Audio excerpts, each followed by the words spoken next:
Halo, saya Dwi Rahayu Widayati, calon guru penggerak angkatan ke-9 SMPN 2 Sepatan Kabupaten Tangerang, akan berusaha memaparkan aksi nyata modul 1.4 budaya positif.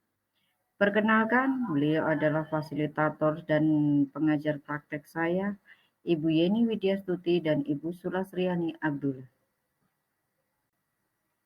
Rancangan tindakan untuk aksi nyata. Latar belakang, murid tidak suka peraturan karena selama ini jika mereka melakukan pelanggaran, maka akan mendapatkan hukuman dan cenderung akan mempermalukan dirinya.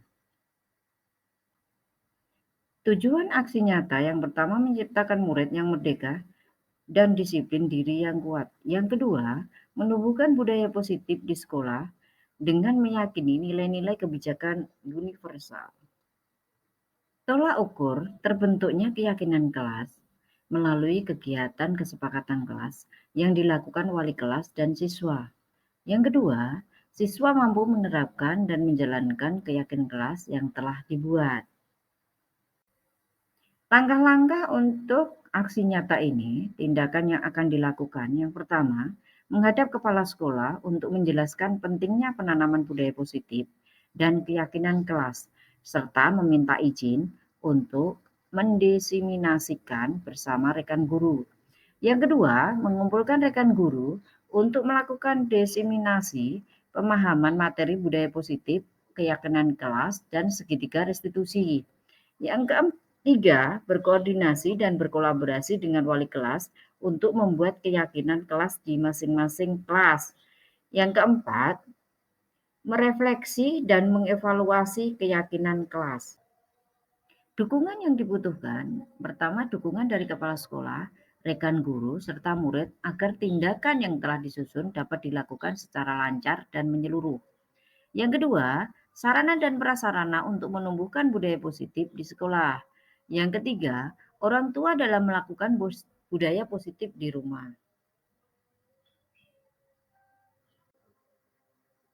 Berikut ini merupakan kegiatan diseminasi di sekolah mengenai pemahaman dan pengalaman budaya positif. Bismillahirrahmanirrahim. Assalamualaikum warahmatullahi wabarakatuh. Alhamdulillahirrahmanirrahim. Wabihi nasta'in ala umuri dunia waddin. Wassalatu wassalamu ala asyrafil anbiya'i wal mursalin wa ala alihi wa sahbihi ajma'in, amma ba'du. Yang terhormat Bapak Kepala Sekolah SMP Negeri 2 Sepatan, Bapak Agus Saudari MPD. Yang terhormat Bapak Ibu PKS SMP Negeri 2 Sepatan. Dan yang terhormat segenap Dewan Guru serta PU SMP Negeri 2 Sepatan, yang mudah-mudahan kita semua selalu berada dalam lindungan Allah Subhanahu wa taala. Amin.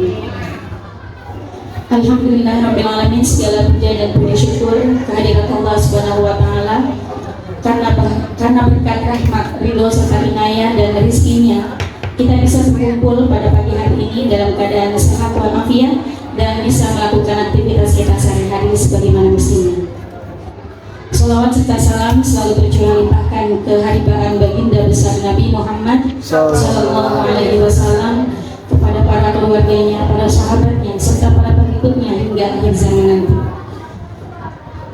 Hadirin Bapak Ibu sekalian yang dirahmati Allah, pada hari ini kita semua berkumpul di tempat yang insya Allah diberkahi oleh Allah Subhanahu wa taala dalam rangka untuk menyaksikan serta hadir dalam kegiatan aksi nyata pembebasan modul 1.4 budaya positif dalam rangka kegiatan program penggerak rekan kita yaitu Ibu Dwi Rahayu Widayati SPD. Sebelumnya kita sebutkan dulu acara pada pagi hari ini. Yang pertama yaitu pembukaan, acara yang kedua sambutan, acara yang ketiga yaitu pemaparan materi, dan yang keempat penutup serta doa. Bapak Ibu Dewan Guru sekalian, marilah kita mulai acara ini dengan acara yang pertama yaitu pembukaan. Kita harapkan semoga acara pemaparan materi ini bukan hanya bermanfaat bagi pemateri saja, melainkan bagi kita semua sebagai pendengar, dan kelak kita juga bisa ikut mengikuti jejak Bu Dwi sebagai calon guru penggerak. ala diniyah wa ala kulli niyatin sholihah ila hadati Nabi Mustafa sallallahu alaihi wasallam. Al-Fatihah.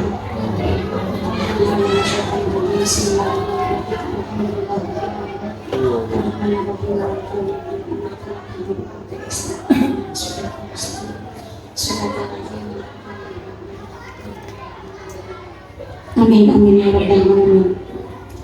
Selanjutnya acara yang kedua yaitu sambutan. Dalam kali ini akan diwakilkan oleh ibu kurikulum kita yaitu Ibu Sandra Ervina SPDI. Kepadanya kami persilakan.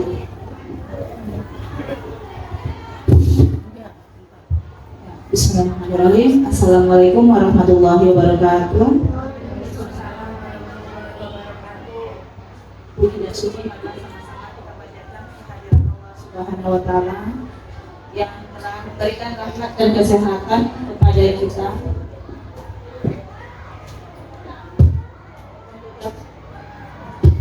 Untuk dapat berkumpul dalam acara aksi nyata pembebasan modul 1.4 budaya positif yang nanti sebagai pembicaranya adalah rekan kita Ibu calon guru penggerak Bu Dwi Rahayu. Semoga apa-apa nanti yang disampaikan oleh Bu Dwi Rahayu bisa kita ambil hikmahnya, bisa kita terapkan sebagai pembelajaran kepada kita semua, dan bisa kita imbaskan juga kepada siswa-siswa kita.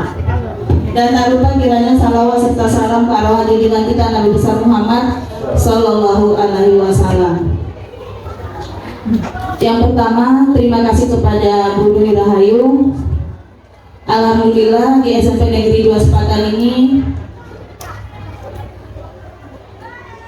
baru satu calon guru penggerak, dan kita berdoa mudah-mudahan Bu Dwi Rahayu lulus dengan hasil yang baik dan menjadi guru penggerak supaya membawa nama baik SMP Negeri 2 Sepatan juga.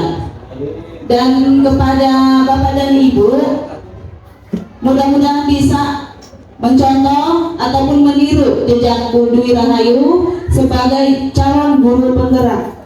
Nanti di angkatan-angkatan lain semakin banyak calon guru penggerak dan guru penggerak di SMP 2, maka SMP 2 juga akan lebih bagus. Dan mudah-mudahan nanti kita bisa menuju menjadi sekolah penggerak. Tanpa adanya guru penggerak, maka kita tidak akan bisa menjadi sekolah penggerak. Jadi sudah sekarang dimulai oleh Bu Dwi, mudah-mudahan nanti kita bisa melanjutkan seperti yang dilaksanakan oleh Bu Dwi. Kepada Bapak dan Ibu, silakan nanti ikuti bersama pembahasan pembebasan modul 1.4 ini, dan harapan kita semua materi yang disampaikan oleh Bu Dwi bisa kita terima. Mungkin itu saja, karena Bapak Kepala Sekolah hari ini berhalangan, ada urusan ke Bandung, ke BKN Bandung, maka beliau kemarin menginstruksikan saya untuk memberi sambutan di acara ini. Mungkin itu aja, saya sudahi salam. Assalamualaikum warahmatullahi wabarakatuh.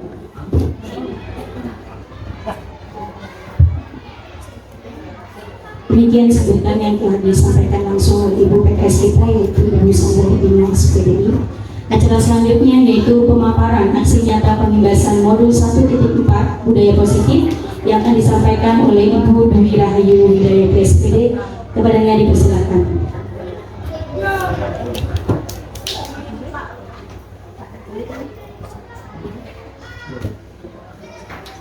Yulis. Dan puji syukur dari Allah SWT yang mana telah melimpahkan rahmat hidayahnya kepada kita semua sehingga kita bertemu dalam keadaan sehat walafiat. Yang terhormat kepada Kepala Sekolah kita Bapak Agus Soni Sobari yang hari ini berhalangan hadir, diwakilkan kepada Ibu kurikulum kita Ibu Sandra Ervina SPDI. Terima kasih yang sudah memberikan sambutannya. Dan terima kasih juga kepada guru-guru hebat SMP Negeri 2 Sepatan yang insya Allah selalu diridhoi, dirahmati oleh Allah SWT. Amin amin amin ya rabbal alamin. Hari ini saya ada tugas untuk aksi nyata, jadi pembebasan modul 1.4 budaya positif. Yang awalnya di CGP ini ada modul 1 dan submodulnya ada 4. Submodul 1.1, modul 1.2, submodul 1.3, dan ini terakhir dari modul titik 1 yaitu modul 1.4. Iya, anaknya banyak.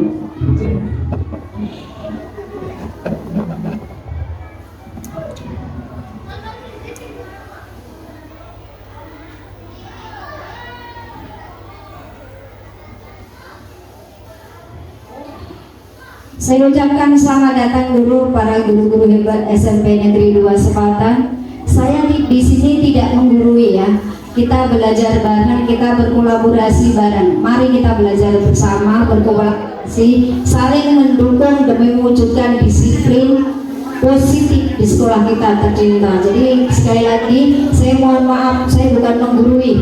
Kita berkolaborasi, kita berbagi, kita belajar bersama. Ya, Bapak Ibu ya.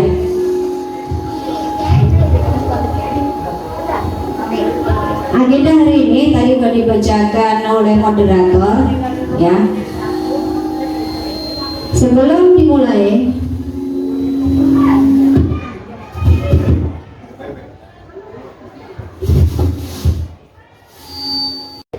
sebelum kita mulai materi, kita merenung sejenak.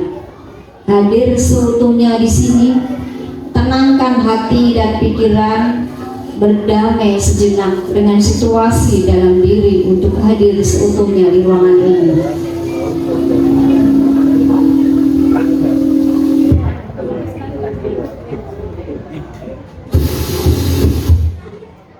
Konsep utama modul budaya positif yang dipelajari di modul ini, yang pertama disiplin positif dan nilai-nilai kebajikan universal. Yang kedua, teori motivasi, hukuman dan penghargaan, restitusi. Yang ketiga, keyakinan kelas. Yang keempat, kebutuhan dasar manusia dan di dunia berkualitas. Yang kelima, restitusi. Yang keenam, nanti ada penjelasan tentang segitiga restitusi. Ya, apa sih keyakinan kelas? Apa sih restitusi, nanti kita jelaskan ya.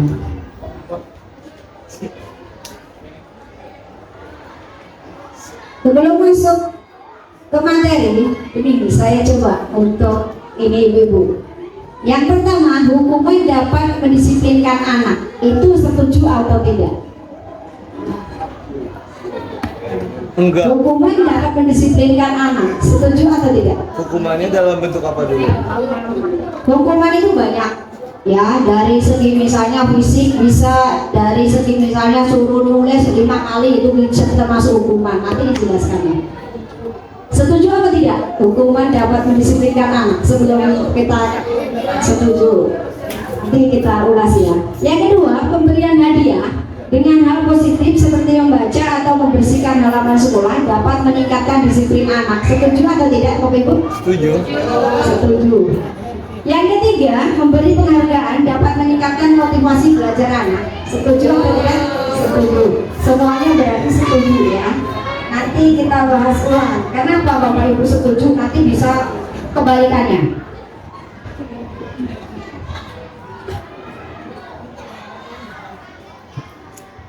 Disiplin positif dan nilai-nilai kebajikan universal. Nah, di sini ada kegiatan kepalan tangan. Ini bisa dimainkan nanti, istilahnya di sini saya ibaratkan nanti sama guru-guru yang lain. Kenapa? Ada secari kertas disobek, kita masukkan ke salah satu tangan kita. Ya, yang si B, misalnya saya di kepala nih, ada tulisan di sini kita kepala. Yang si B itu merayu si A, boleh nggak dibuka? Itu saya biar tahu apa sih isinya kan gitu kan, apa sih yang di dalamnya apa. Dan si B dengan rayuan, dengan godaan hadiah dan sebagainya, kalau Bapak Ibu di Dibuka apa tidak? Dibuka. Ada yang lain? Ya, beginilah. Ini ada yang suatu saat Bapak Ibu itu membuka diri, ya. Kadang kita membuka diri ke orang lain. Jadi kita biar belajar berkolaborasi, kita buka. Kadang kita dapat informasi, misalnya. Ini saya contohkan yang lain ya. Kita dapat informasi dari atasan, pemangku kebijakan. Itu tidak bisa semuanya di-share ke bawahan. Ada yang harus dipegang sendiri. Ada kalanya kita buka tangan, ya. Jadi kemarin itu ada miskomunikasi kan, ada beberapa informasi yang dari pemangku kebijakan langsung tahu di-share, itu salah. Jadi kita renovasi dulu, kita lihat dulu apakah layak untuk di-share ke keluar atau tidak, seperti itu. Ya, ini kenapa seperti itu?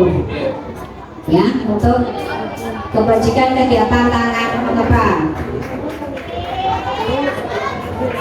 Pembelajaran dengan paradigma baru. Pembelajaran dengan paradigma baru dirancang berdasarkan prinsip pembelajaran yang berdiferensi sehingga setiap siswa belajar sesuai dengan kebutuhan dari tahap perkembangan untuk mewujudkan profil pelajar Pancasila. Kemarin Bapak Ibu habis pelatihan apa coba profil pelajar Pancasila? Mungkin dari ini ada yang termasuk profil pelajar Pancasila. Tuh ada di situ. Beriman, bertakwa. Mungkin ada yang mau Bu itu coba. Oh ada.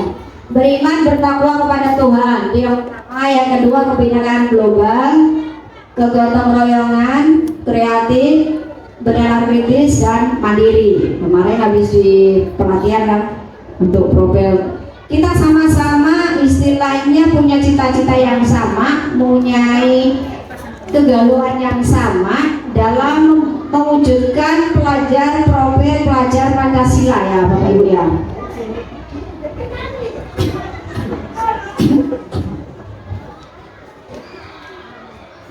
Ini disiplin diri positif.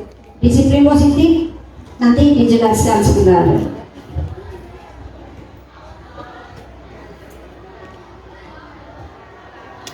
Dalam budaya positif, dalam budaya disiplin ya maksud saya, disiplin positif. Disiplin itu apa sih pengertiannya menurut Bapak Ibu? Tepat waktu. Ada yang aturan, ada yang tepat waktu. Nah, di sini saya mencoba dalam budaya kita, disiplin dimaknai sesuatu yang dilakukan seseorang pada orang lain. Untuk mendapatkan kepatuhan, kita cenderung menghubungkan kata disiplin dengan ketidaknyamanan. Nih, nanti di kelas itu Bapak Ibu nanti ada sesuatu yang harus dikerjakan sebelum Bapak Ibu itu melakukan pembelajaran. Biar anak itu nanti timbul sendiri kedisiplinan dari hati. Disebutnya apa? Keyakinan kelas. Jadi tidak ada peraturan kelas, adanya keyakinan kelas ataupun kesepakatan kelas. Jadi kesepakatan antara murid sama guru. Misalnya, nah datangnya tepat waktu ya, nanti kalau nggak tepat waktu nanti nggak boleh masuk. Tuh kesepakatan 1. Kesepakatan 2 apa nanti dijelaskan lebih lanjut ya. Ini dulu disiplin positif. Sebagai pendidik, kita menciptakan anak yang memiliki disiplin diri sehingga mereka bisa berperilaku dengan mengacu nilai-nilai universal dan memiliki motivasi intrinsik. Jadi motivasi yang kita harapkan itu motivasi intrinsik, motivasi dan dari dalam.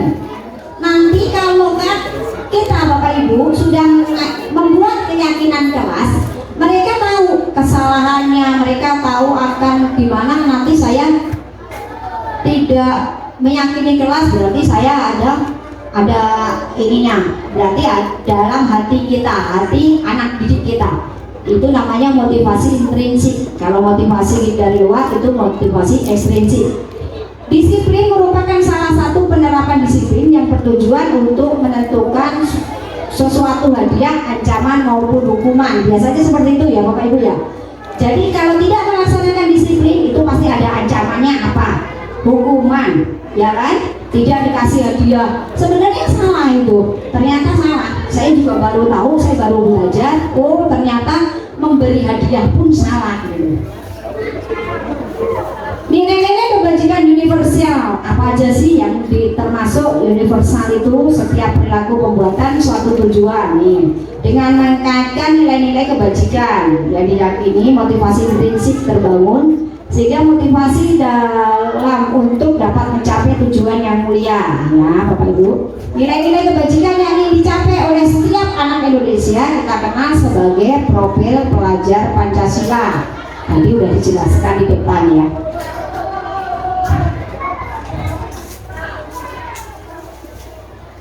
Kita masuk ke teori motivasi hukum. Ini di sini. Teori motivasi perilaku manusia untuk menghindari ketidaknyamanan atau hukum. Jadi, apabila tidak melakukan sesuatu, itu termasuk motivasi ekstrinsik, jadi dari luar. Ya, nanti kalau saya ada disiplin, nanti ada hukuman nih. Takut nih dari ancaman dapat misalnya nilainya buruk, itu motivasi ekstrinsik. Ya, di sini saya contohkan untuk menghargai diri sendiri nih. Motivasi intrinsik yang dari dalam itu akan menciptakan apa? Menghargai dirinya sendiri. Kalau dari dalam diri siswa itu akan menghargai dirinya sendiri dan menghargai orang lain. Ya, jadi tidak suatu paksaan. Nih, kadang sebelumnya ya, ini kita bahas dulu merdeka. Kadang merdeka itu diartikan sebebas-bebasnya, ya kan?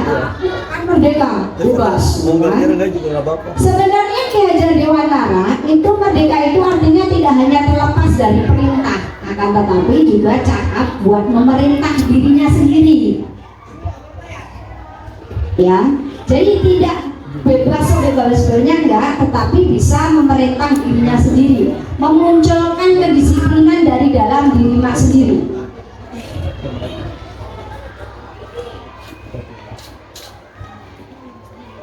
Ini di sini tadi di depan itu sudah dibahas tentang dihukum dan oleh pelanggaran ya. Itu ada pengaruh jangka pendek dan ada pengaruh jangka panjang. Jadi hukum itu hukuman itu pengaruhnya apa sih? Yang pertama pengaruh jangka pendek dan jangka panjang. Mungkin anak itu akan dendam sama kita, Bapak Ibu. Tadi saya habis disuruh muterin lapangan ataupun hormat bendera berapa jam. Itu pengaruhnya jangka pendek dan jangka panjang ada. Jadi Bapak Ibu itu kalau menghukum anak, seakan-akan anak itu udah hatinya udah kayak kertas putih, udah merasa diri remek. Itu kan pasti ada bekasnya ya. Yang kedua penghargaan menghukum. Yang ketiga penghargaan mengurangi ketepatan. Yang keempat penghargaan tidak efektif. Penghargaan merusak hubungan. Jadi nanti biasanya ini pakai reward, pakai hadiah gitu ya. Jadi nanti merusak daripada hubungan biasanya. Nih, kalau dihukum oleh penghargaan, nih, kalau Bapak Ibu menghukum dengan penghargaan, dengan ngasih reward, misalnya penghargaan menurunkan kualitas diri. Nih apa-apa dikasih hadiah. Ya, jadi penghargaan menurun kualitas kita sebagai diri kita. Yang kedua, menghargai mematikan kreativitas. Jadi kreativitas anak itu akan berkurang. Saya paling nggak dapat hadiahnya, paling sih nggak dapat. Jadi mematikan kreativitas anak. Yang ketiga, penghargaan mengurangi motivasi intrinsik. Jadi motivasi yang dari dalam itu hilang. Lah paling nggak dapat hadiah sih entah saya nggak dapat. Udah sih, nggak usah ikut aja, udah diem aja. Biasanya seperti itu.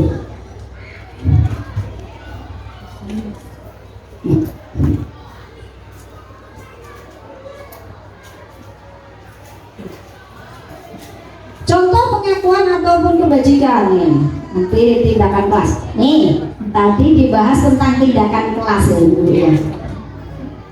Jadi gini, tindakan kelas itu kesepakatan antara guru sama murid. Jadi nanti peraturan itu tidak ada, yang ada kesepakatan dan keyakinan kelas.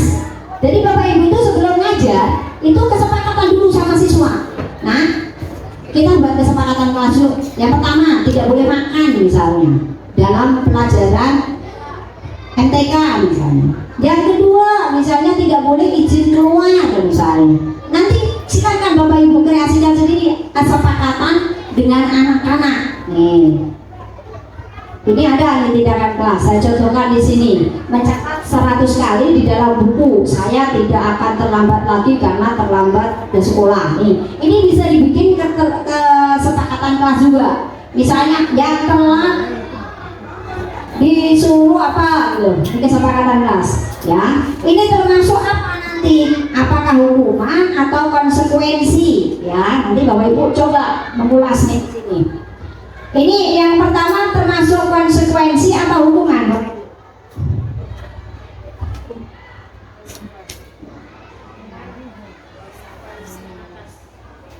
Nih di sini. Tadi masih bingung loh antara hukuman dan konsekuensi ya. Di sini saya contohkan di sini. Nih. Mencatat 100 kali dalam buku, saya tidak akan terlambat lagi, itu termasuk hukuman ya. Lari mengelilingi lapangan, itu termasuk hukuman ya. Sebenarnya hukuman sama konsekuensi itu hampir sama. Jadi kita nanti posisi kita itu sebagai apa? Atau penghukum ya, atau kontrol sebagai controlling, atau kita sebagai manajer. Nanti Bapak Ibu sendiri yang mengevaluasi diri. Tapi saya harapkan semuanya mau menjadi manajer, bukan sebagai penghukum ya.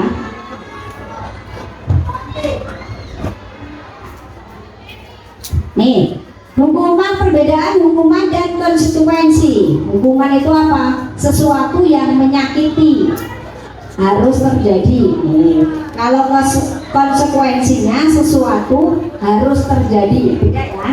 Jadi hukuman sama konsekuensi itu lain. Perbedaan hukuman dan konsekuensi. Sesuatu yang menyakitkan, pasti kalau hukuman itu menyakitkan, ya kan? Rasa anak itu apa punya pikiran bahwa saya itu jelek, saya itu buruk, saya itu banyak salah. Itu ada muncul di situ di hukuman. Rasa marah, rasa bersalah itu ada di bawahnya ya. Jadi ini hukuman. Kalau konsekuensi, sesuatu terjadi membuat anak merasa tidak nyaman dalam jangka waktu pendek. Ya, kalau anak-anak terlambat, konsekuensinya tidak ikut jam apel pertama. Ya, itu konsekuensinya. Jadi nanti itu anak merasa tidak nyaman, merasa gimana anak itu kok seperti ini ya, nggak enak banget gitu.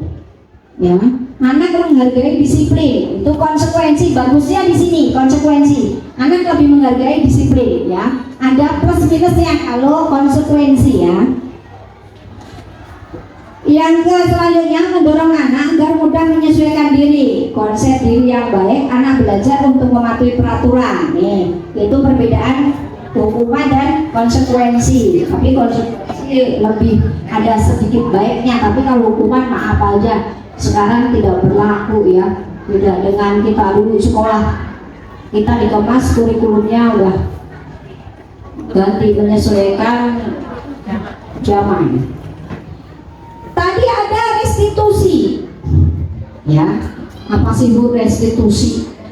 Nih, hukuman itu diganti dengan restitusi. Apa sih restitusi? Jadi sekarang itu tidak musim hukuman ya. Tidak musim nanti ini nanti kejadian kesalahan ini ya. Restitusi itu apa? Menciptakan kondisi bagi murid untuk memperbaiki kesalahan mereka sehingga mereka bisa kembali pada kelompok mereka dengan karakter yang lebih kuat. Restitusi juga merupakan proses kolaborasi yang mengajarkan murid untuk mencari solusi untuk mereka sendiri, membantu murid berpikir tentang orang seperti apa yang mereka inginkan nantinya ya. Jadi restitusi sendiri, murid itu mengakui kesalahannya. ya, saya melanggar kesepakatan kelas. Ya. Terus apa yang kalian nanti dicontohkan dalam video, ada video ya. Jadi nanti siswa itu menghargai apa? Mencari masalah yang timbul sendiri, yang timbul permasalahan yang ada di siswa, juga siswa sendiri yang menyelesaikan masalah itu. Ya, itu restitusi, lebih nyaman di sini.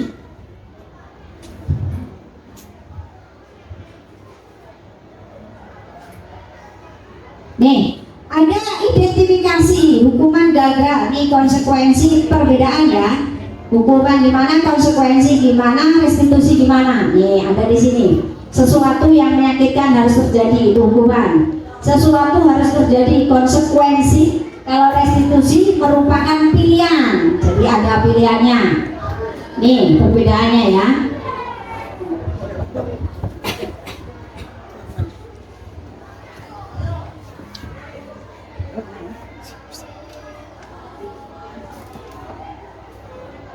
Ciri-ciri restitusi. Nih, ciri-ciri restitusi apa sih Bu? Bedanya ciri-ciri restitusi bukan untuk menebus kesalahan, namun untuk belajar dari kesalahan. Nih bedanya ya. Jadi bukan nebus kesalahan. Kalau hukuman nebus kesalahannya dengan dihukum, ya kan? Kalau restitusi tidak, belajar dari kesalahan. Oh, tadi saya udah salah, berarti saya harus misalnya datang sering terlambat. Terus kamu solusinya apa? Ya besok saya bangun lebih pagi biar tidak terlambat. Jadi anak sendiri yang mencari solusinya. Jadi belajar dari kesalahan. Yang kedua, memperbaiki hubungan. Yang ketiga, tawaran bukan paksaan ya. Tawaran, tadi ditawarkan. Terus biar kamu gak terlambat gimana nak? Gitu kan? Kamu gak terlambat gimana nak? Muncul motivasi intrinsiknya. Ya, selanjutnya mencari kebutuhan dasar yang mendasari tindakan. Yang keenam, restitusi diri dengan cara yang paling baik. Restitusi fokus pada karakter bukan tindakan. Ya. Restitusi fokus pada solusi. Jadi restitusi itu nih, di sini kuncinya. Restitusi itu fokus pada solusi dan tindakan. Mengembalikan murid kepada kelompoknya, berarti biar diakui kelompoknya lagi, jadi tidak hukuman ya.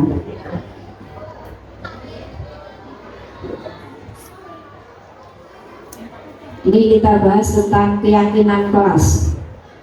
Nih, mengapa tidak ada peraturan saja? Tadi sudah dibahas ya. Di kelas kan ada peraturan kelas ya.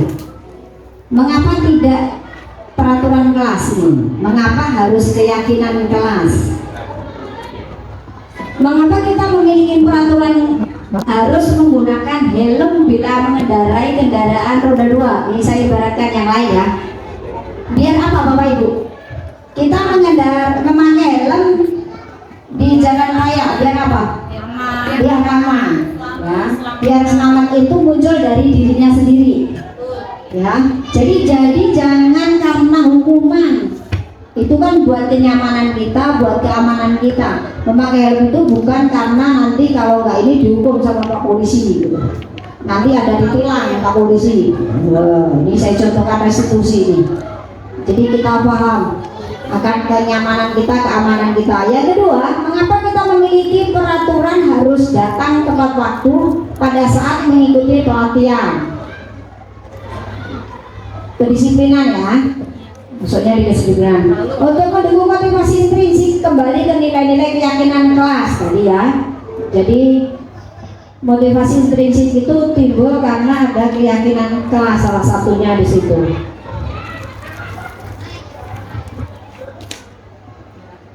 Ini budaya positif, itu ada lingkungan positif, keyakinan kelas. Nih, contoh kesepakatan atau keyakinan kelas nih, yang mana yang merupakan keyakinan kelas. Mengapa?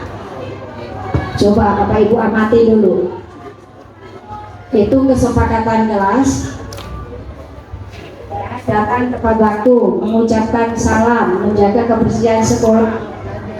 Nah, di situ. Jadi ada kesepakatan antara Bapak Ibu dengan siswanya.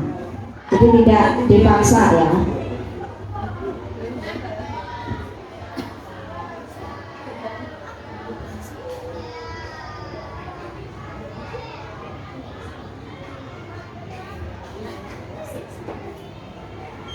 Nih, peraturan sama keyakinan kelas. Nih, ada peraturan, ada keyakinan kelas. Nih, Bapak Ibu coba.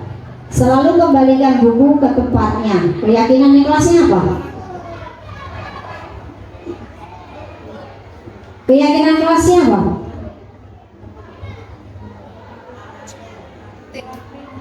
Kerapian, tanggung jawab. Nih, di sini ada. Ya, selalu mengembalikan bukunya. Jadi kerapian.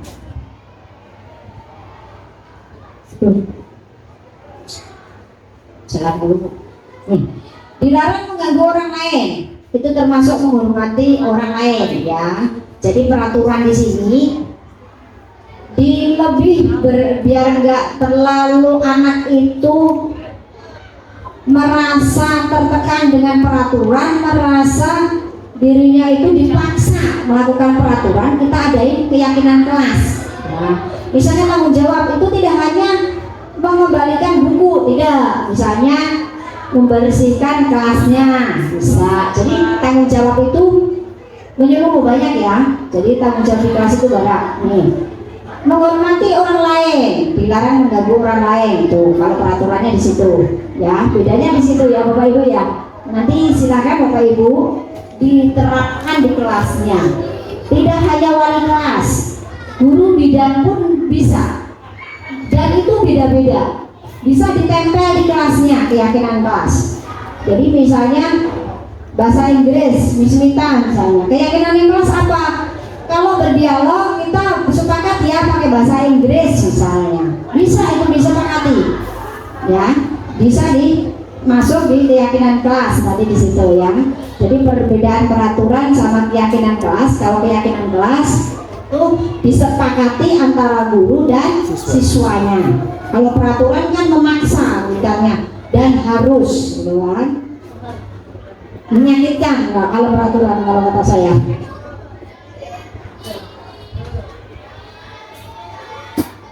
Kita masuk kebutuhan dasar manusia. Ini kemarin saya mencoba kebutuhan dasar manusia. Ternyata di sini ada fajar yang saya masukkan ke kemarin kebutuhan manusia. Kenapa sih itu pengennya keluar terus? Ternyata tidak hanya kita yang punya fajar. Ternyata di sekolah lain juga punya fajar-fajar yang lain. Namanya juga sama, fajar juga. Jadi kita sharing ke teman-teman itu yang misalnya nih, ini semuanya dimiliki oleh anak-anak kita.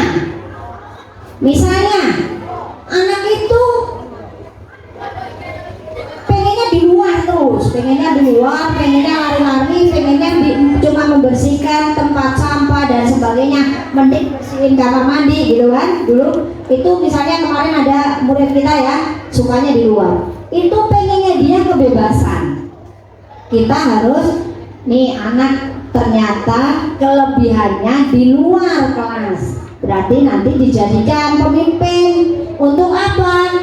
Misalnya di kebun, ya kan? Jadi kita amati di kelas itu, kita amati ini si A, misalnya si Fajar pengennya keluar terus, oh berarti dia dijadiin koordinator aja di lapangan, bersihin lapangan ya.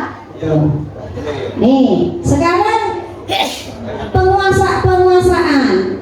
Ada anak yang pengennya jadi pemimpin, pengennya pokoknya kalau nggak jadi pemimpin mau ya, pengennya jadi seorang pemimpin, berarti dia harus dijadikan pemimpin, entah itu pemimpin kelompok, entah itu pemimpin kelas ya. Jadi kita coba nih kemampuan anak, jadi jangan remehkan. Mungkin kita dulu, saya aja memukul rata anak itu datang ke sekolah ya kita ajar udah selesai udah gitu kan. Ternyata dalam diri siswa itu ada kebutuhan dasar manusianya. Misalnya kasih sayang. Biasanya kita banyak banget ya siswa kita yang brok ya, broken ya. Jadi siswa kita butuh kasih sayang. Kita ajak pertemanan. Tapi Ya. yang 15-an. Jadi kita tidak bisa nyalain itu anak kenapa sih melanggar peraturan terus, melanggar yang ada kesepakatan kelas terus. Kenapa? Kita tahu ada apa nak? Oh ternyata kita gali yang dibutuhkan siswa ini apa, gitu kan?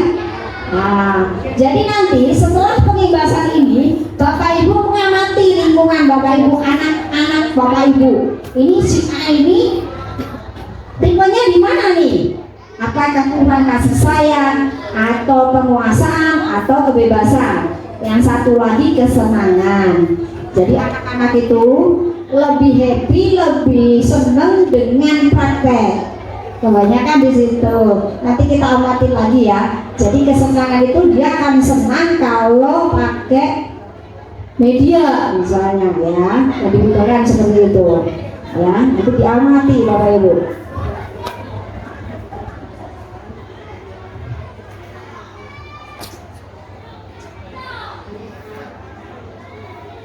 Nih, motivasi perilaku manusia. Motivasi merupakan dorongan yang timbul pada diri seseorang secara sadar atau tidak sadar untuk melakukan tindakan dengan tujuan tertentu. Ya, itu ada menghindari ketidaknyamanan dan hukuman. Tuh ada. Ya kan, tadi murid melakukan disiplin diri karena ia takut akan dihukum. Berarti motivasi ekstrinsik. Yang kedua, mendapat imbalan atau penghargaan dari orang lain. Murid melakukan disiplin karena nanti kalau tidak melakukan itu tidak dapat hadiah dari wali kelasnya. Itu motivasi ekstrinsik. Yang ketiga, hargai nilai-nilai kebajikan diri sendiri. Murid melakukan disiplin diri karena sadar diri sendiri akan dirinya itu sendiri. Maka motivasi intrinsik ini yang kita akan gali, kita akan munculkan ya, biar ada motivasi intrinsik. Nanti enak insya Allah ya, kalau anak itu sudah sadar dengan dirinya sendiri ya. Nih, disiplin akan gagal. Nih, kenapa sih disiplin gagal? Itu karena ada hukuman dan penghargaan. Ternyata reward itu nggak bagus Bapak Ibu ya, hadiah itu nggak bagus. Kenapa sih? Nih, tidak efektif. Yang pertama, yang kedua merusak hubungan, sifat iri. Lah, guru mah pilih kasih. Apalagi kalau udah dikasih, gurunya itu udah dikasih coklat. Ih, udah deh, saya nggak mau lagi, nggak mau memunculkan diri kemampuan saya. Oh, ya kan? Tuh mematikan kreativitas. Lah, bukan paling nggak dapat hadiah si A, si B nya mah enggak. Yang selanjutnya merampas hak menghargai dirinya. Jadi dirinya itu dirampas untuk apa? Menghargai dirinya. Loh, saya sebenarnya mampu, tapi saya malu. Lah, paling yang dapatin si A lagi hadiahnya. Jadi mematikan dirinya sendiri. Ya, kalau hukuman nih, saya juga kemarin itu termasuk penghukum ya, Bapak Ibu ya. Mungkin semuanya banyak guru-guru yang era kemarin itu banyak sebagai penghukum. Sebenarnya nih, disiplin itu akan gagal bila ada hukuman sini. Menyakitkan karena hukuman itu menyakitkan. Yang kedua tidak nyaman, murid takut.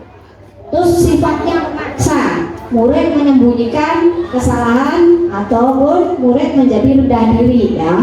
Jadi kebiasaan anak itu tidak jujur karena apa? Takut dihukum. Duh, saya mending diem aja daripada saya dihukum, gitu kan? Ya, hukuman itu menyakitkan. Apalagi suruh di lapangan lari muterin lapangan 4 kali muterin lapangan. Waduh, repot banget itu, menyakitkan banget.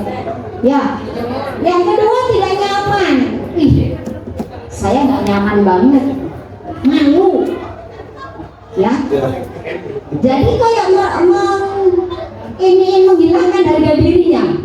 Kan dilihat misalnya di lapangan, suruh apa itu ke lapangan, suruh apa bendera berapa jam, anak keluar bolak-balik. Kenapa bolak-balik nak? Itu Bu, melihat temen, malu kali ya. Jadi di sini murid merasa tidak nyaman karena harga dirinya dirampas, ya. Selanjutnya murid takut, ya. Murid takut. Kenapa? Saya ketemu Pak itu takut. Kenapa? Paling nanti saya dukung lagi. Saya sering dukung sama Bapak. Ketakutan, takutnya nanti ada dendam di belakangnya, ya. Hati-hati di sini karena banyak sekali yang kasus yang seperti ini kemarin diungkap, ya. Selanjutnya memaksa, itu hukuman itu kan paksaan, harus dikerjakan. Kalau tidak dikerjakan tidak boleh masuk kelas. Awas ya, ada ancaman pasti. Selanjutnya murid menyembunyikan kesalahan, gak usah ngaku aja, nanti dihukum. Tadi yang lompat pagar siapa? Gak usah ngaku, padahal mukanya kelihatan tuh. Wah ini gimana nih, gak usah ngaku aja, siapa aja yang lompat karena takut dihukum tuh. Ini ada ya Pak Samsul, nanti hukumannya dihilangin, nanti ada restitusinya. Sekarang saya juga belajar Pak Samsul, kita bareng-bareng belajar ya. Kita bukan sebagai penghukum ya, kita sebagai manajerial aja, manajer, nanti dijelaskan. Boleh menjadi rendah diri karena tadi harga dirinya udah dirampas, ya. Ya. Ada sesi pertanyaan. Nih, tadi udah ada hukuman, ada tadi satunya apa coba? Penghargaan. Sekarang konsekuensi sama restitusi.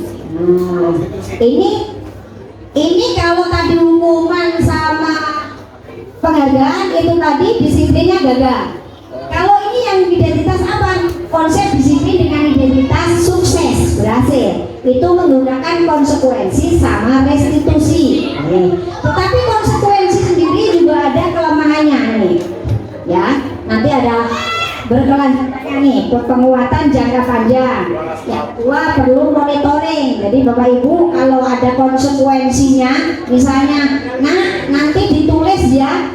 Ini apa namanya, kamu konsekuensinya datang terlambat, tidak masuk di jam pertama, tapi anak dikeliarin, anak nggak tahu kemana, itu nggak boleh karena ada apa, harus ada perlu monitoring. Jadi anak itu diposisikan, nak duduk di sini, suruh literasi sama numerasinya masuk, baca dulu ya di sini, itu ada konsekuensinya, ada monitoringnya, ya. Ada berkelanjutannya, besok jangan telat lagi. Jadi apa kesepakatan kelasnya diungkap, dibalikin ke kesepakatan kelas.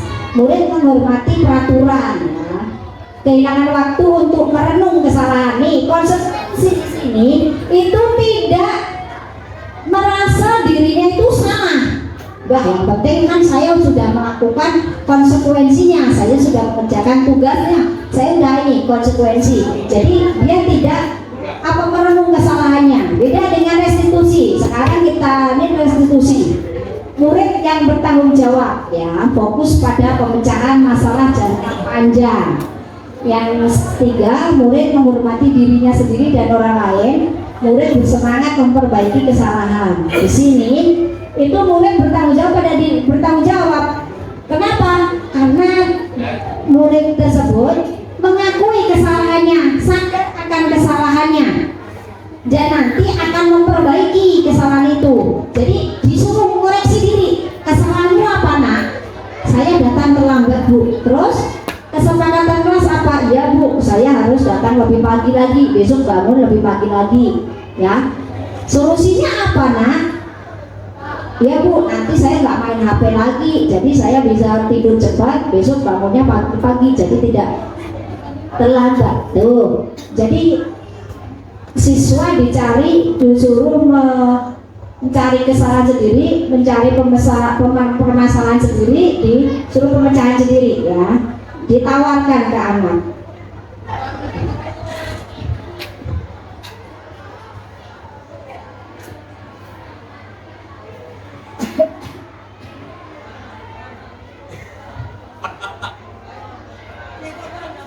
Nih, sekarang nih yang tadi saya singgung ya, Bapak Ibu itu sebagai apa? Nih, 5 posisi kontrol. Di sini apakah sebagai pengunggul atau membuat rasa bersalah? atau kita teman, atau kita pemantau, ataupun ya kita manajer. Nih, yang tahu itu Bapak Ibu sendiri sebagai apa? Ya, ini di sini mengunggul, misalnya guru berbuat menghardik, menunjuk, menyakiti, menyindir, itu menghukum ya. Nih, Bapak Ibu koreksi diri ya, ngerti kan Bapak Ibu? Ya. Kalau kemarin mungkin kita sama, ya. Kita sebagai penghukum, kebanyakan generasi kemarin itu sebagai penghukum. Ya, ternyata antara pengunggul, pembuat rasa bersalah, teman, pemantau yang lebih baik adalah manajer. Ya, jadi kita ajukan pertanyaan dulu, kenapa nak terlambat, kenapa nak tidak memakai topi, diajukan pertanyaan dulu. Ya, nih di sini, ini kita share lagi di grup ya. Jadi Bapak Ibu koreksi diri, bukan kita bareng-bareng lah memperbaiki diri kita. Ya, saya bukan menggurui, sekali lagi kita bareng-bareng belajar, kita bareng-bareng berkolaborasi gimana menciptakan anak didik kita sesuai dengan profil pelajar Pancasila. Kita satu misi, satu visi ya, satu tujuan sama.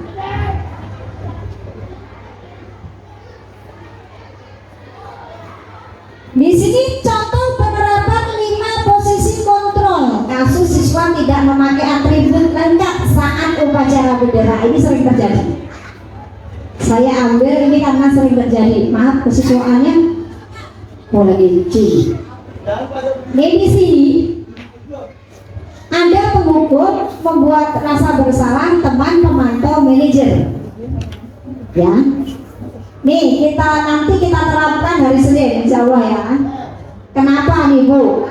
Nih kalau manajer itu cuma nanya apakah kamu tahu kesalahanmu, kira-kira kamu akan memperbaiki kesalahan ini tidak nak? Ya ditanya masalahnya, bukan langsung dicowok. Kemana? Ya, nah nanti kita evaluasi lagi. Ini tidak mudah. Ini kita tidak mudah untuk merubah paradigma yang sudah ada. Ya, mindsetnya tuh kata Pak Samsul benar. Mindsetnya kita udah sebagai penghukum.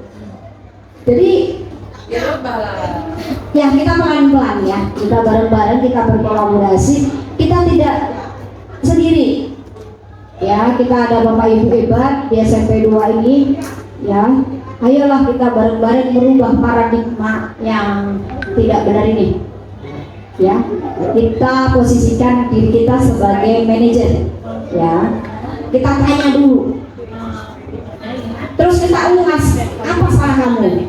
Ya, kenapa nak?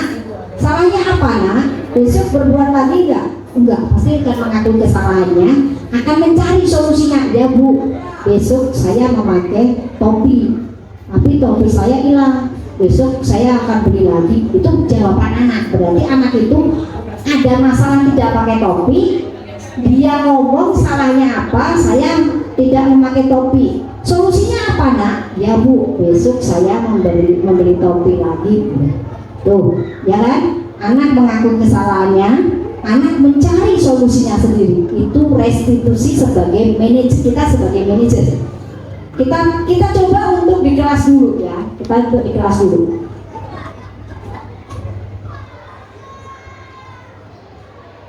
Nih, pertanyaan-pertanyaan yang posisi kontrol tadi. Saya kecewa selalu dengan kamu. Nah, ini contohnya katanya. Jadi kata-kata itu sekarang kadang menyakitkan ya. Nah, apalagi nggak pakai kata anak, apalagi kamu, lo, aduh, parah. Ya, hilangkan itu ya. Maaf Bapak Ibu, kita belajar. Saya kadang-kadang miris lihatnya, lo, gimana sih? Saya kecewa dengan lo. Itu temen atau sama siswa, ya. Jadi kita harus membedakan di sini. Ya, ini ada pertanyaan-pertanyaan yang memposisikan kita sebagai teman, sebagai manajer, sebagai pemukul. Saya kecewa sekali dengan kamu, nah. Itu membuat orang bersalah. Ya. Kamu tidak pernah benar melakukan ini. penghukum. Ayolah lakukan demi Bapak Ibu. Teman itu ada baiknya dan ada tidak baiknya. Saya pernah melakukan ini, kesalahan saya di kelas 9. Ya sekarang kelas 9, saya dulu kelas 8. Saya memposisikan diri saya sebagai teman, tapi malah parah anak-anak kita. Ya, seakan-akan tidak menghormati kita. Kayak teman. Oh ternyata di posisi SMP tidak bisa diajak temenan. Ya kita sebagai manajer aja gitu. Oh ternyata kita sebagai manajer, kita bukan sebagai temenan. Iya salah itu, saya mengaku salah itu. Jadi nanti kita perbaiki bareng-bareng. Ternyata kita pertemanan itu tidak selamanya positif ya. Sekarang apakah kamu mau mendapatkan stiker bintang hari ini? Biasanya Bapak Ibu sekarang ada musim stempel ya. Nanti ada stempel, misalnya ada bintang 1, ada bintang 2. Terima kasih sudah mengerjakan tugas Ibu, itu ada stempel. Ya, jadi itu pemantau. Yang ketiga, selanjutnya, bagaimana kamu bisa menyelesaikan masalah ini? Tuh. Jadi siswa ditanya dulu ya tadi kesalahannya apa, biar siswa mengakui kesalahannya. Siswa sendiri yang akan mencari solusinya. Ya, bagaimana kamu bisa menyelesaikan masalah ini? Ini juga itu lebih enak, di hati kita lebih enak. Nih yang penghukum lagi, kamu selalu yang paling terakhir. Sakit banget, dengarnya juga gak enak.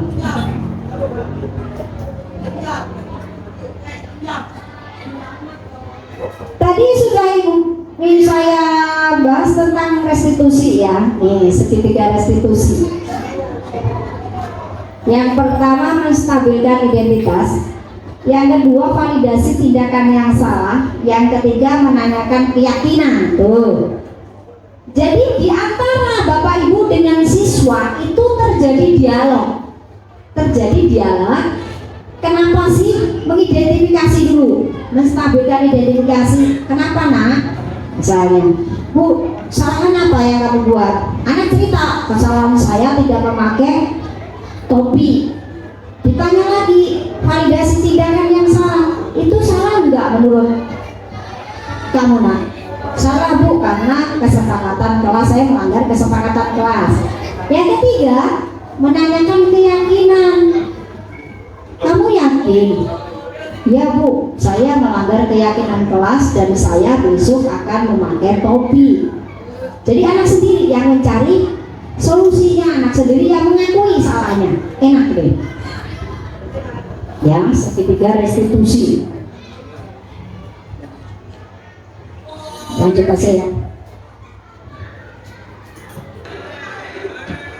Ini ada contoh penerapan segitiga restitusi kasus pertama.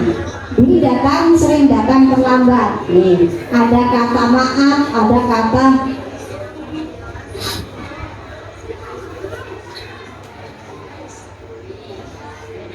nggak dengar ya? Jadi yang mana?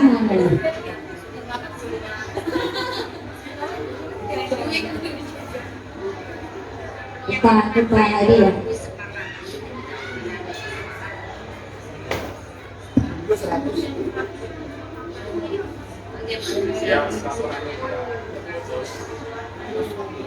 Dengar nggak?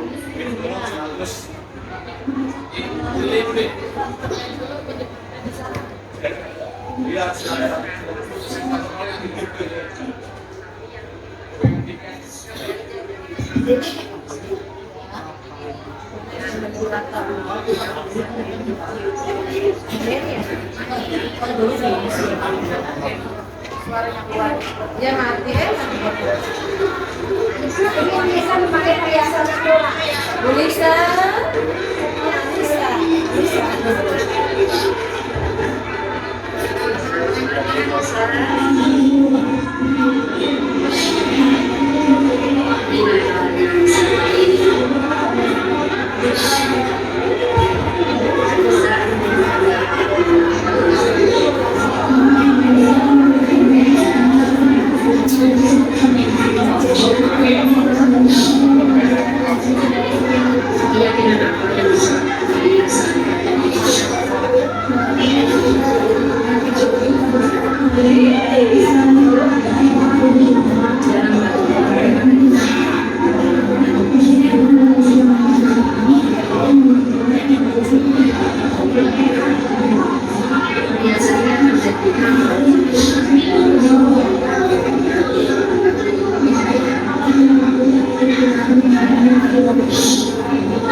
kedengarannya dulu ya. Guru berkata, salah itu hal yang manusia. Ya, jadi kita menetralkan anak karena udah mengaku kesalahannya, kita kasih kata-kata seperti ini. Dan salah itu hal yang manusiawi. Tidak ada manusia yang sempurna. Ya, kita pasti bisa menyelesaikan masalah ini. Ayo. Ya Bapak Ibu, nanti kita praktekkan bersama.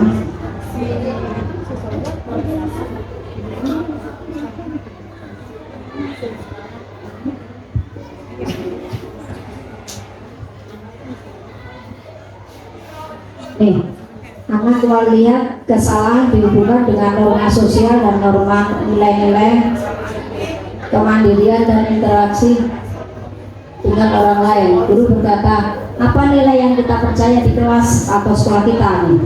Kita masih membahas pada nilai daripada keyakinan kelas.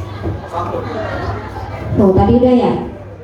Perbedaan hukuman dan restitusi di depan. Udah kali? Udah. Di depan.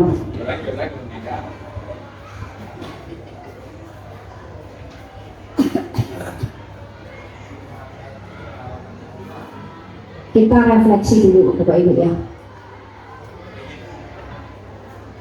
Sekarang kalau semuanya pembelajaran itu harus ada sesuatu yang kalau kita belajar atau kita mengajar itu harus ada refleksinya.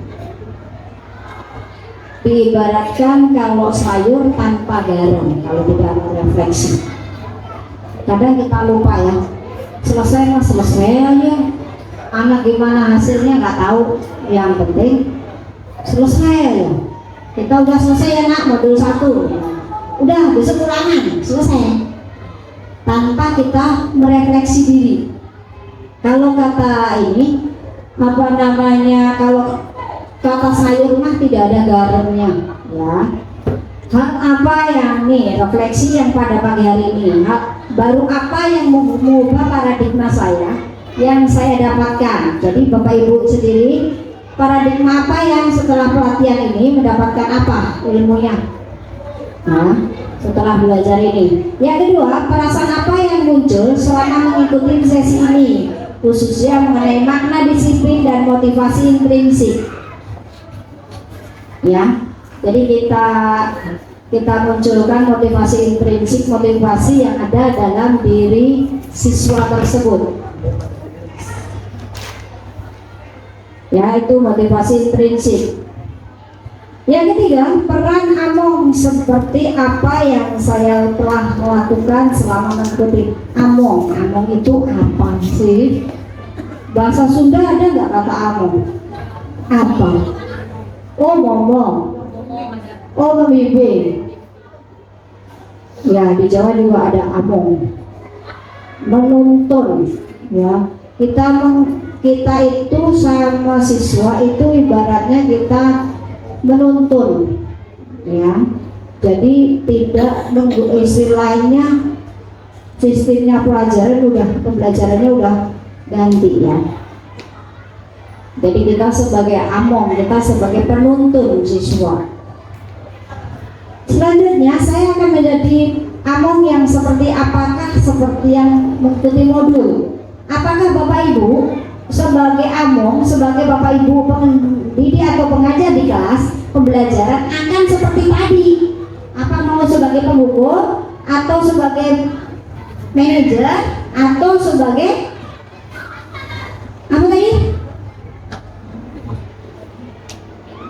Tadi ada ada manajer, ada teman, terus rasa bersalah, ada pemantau, ya. Itu diterapkan di keseharian kita nantinya ya. Apakah kita yang tahu diri kita adalah kita sendiri. Sekali lagi saya tidak menggurui di sini, kita belajar bersama, kita berkolaborasi untuk mewujudkan anak-anak kita menjadi anak-anak yang profil pelajar Pancasila. Itu tujuan kita. Ya Bapak Ibu ya. Nah, kita di ujung acara. Terima kasih Bapak Ibu. Ada lompat. Nah, ini lompatkan diri.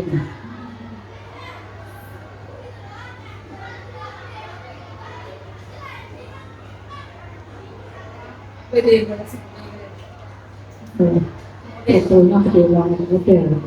Ya. Gampang. Permainan. Nanti bisa ganti-gantian. Nanti ada Buito, nanti ada Buati, biar menular nanti. Kita belajar bersama ya. Ya, kita di ujung acara, kurang lebihnya mohon maaf. Sekali lagi, Bisa diedit, bisa. maaf, salah ini. Ya, udah. Mohon maaf dengan hari ini Bapak Ibu bersama saya mengerjakan aksi nyata penindasan modul 1.4 dengan budaya positif. Semoga dengan penegasan ini kita bisa bersama-sama belajar, merefleksi diri, mengevaluasi diri. Terima kasih, kurang lebihnya mohon maaf. Billahi taufiq wal hidayah. Assalamualaikum warahmatullahi wabarakatuh. Saya kembalikan ke moderator. Terima kasih.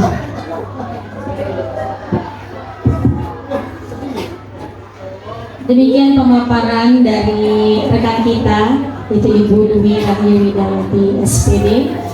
Pemaparan ini begitu luas, jelas serta lugas ya Bapak Ibu tentang beberapa pemahaman tadi yang sudah dipaparkan terkait hukuman, penghargaan, dan juga sanksi. Sekaligus informasi tersebut dapat merubah mindset kita sebagai pengajar dan pendidik dan mempengaruhi bagaimana cara atau konsep kita membersamai anak-anak didik kita menyongsong masa depannya.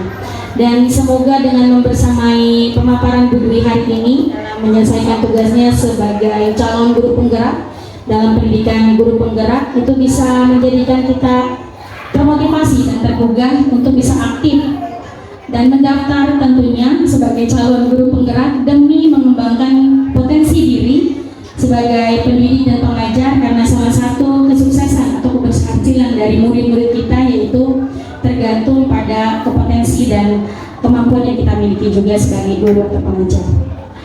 Dan akhirnya kita sampai pada acara yang terakhir yaitu penutup dan doa. Kita sama-sama membaca hamdalah sebagai penutup acara ini. Alhamdulillahirabbil alamin. Dan terima kasih saya ucapkan kepada para dewan guru yang telah ikut hadir membersamai rekan kita Ibu Dwi Widawati.